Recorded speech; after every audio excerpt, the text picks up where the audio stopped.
Thank you very much. My question is for President of DRC. Ma question est adressée au président de la RDC.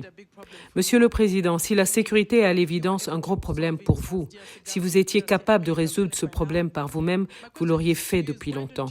Alors je voudrais savoir pourquoi vous refusez de collaborer au sein des processus de Luanda et de Nairobi afin de trouver une solution durable à cette crise sécuritaire.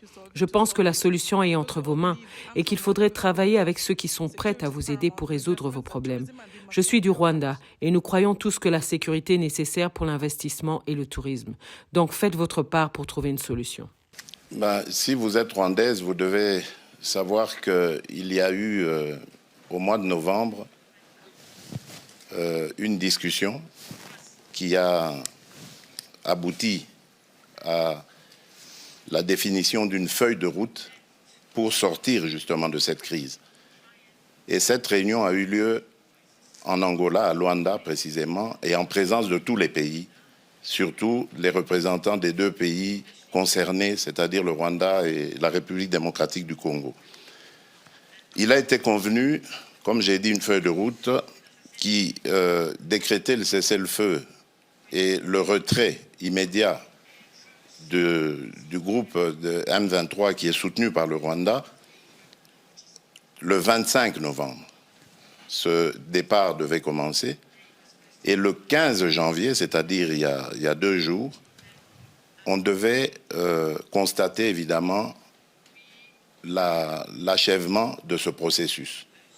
Eh bien, figurez-vous, madame, que le M23, groupe terroriste soutenu par le Rwanda, est toujours dans certaines localités qu'il avait prises à la République démocratique du Congo.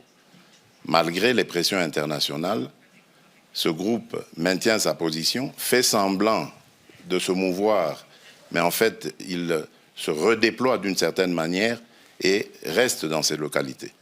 Et je vous apprends que depuis lors, il y a eu un massacre qui s'est fait dans une localité qui répond au nom de Kishiché, d'une centaine de personnes, des innocents, que ce groupe a voulu massacrer pour les terroriser et les pousser à se déplacer de cette localité qui regorge de matières précieuses dans son sous-sol. Donc voilà en fait le problème que nous avons. C'est un très grand défi parce qu'on ne peut pas investir à la fois dans le développement du pays et dans les ressources pour augmenter les capacités de l'armée et pouvoir ainsi se défendre. Si nous avions tous la même philosophie, la même vision, celle que j'avais d'ailleurs au moment où j'ai accédé à la tête du pays, celle d'aller vers tous nos voisins, nous en avons 9, et de leur proposer des projets de développement qui vont faire du bien à nos économies respectives, qui vont faire du bien à nos populations. Et je peux vous citer comme ça, pour chaque pays, chacun des 9 voisins que nous avons, quel est le projet dans lequel le projet que j'avais proposé et dans lequel j'invitais que nous nous investissions tous pour aller vers ces échanges commerciaux, économiques et autres qui allaient amener la paix et garantir la stabilité de la région.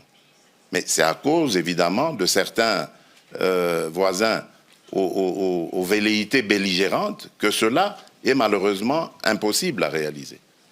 Donc je suis désolé, madame, le problème aujourd'hui de l'insécurité dans la région des Grands Lacs s'appelle le Rwanda.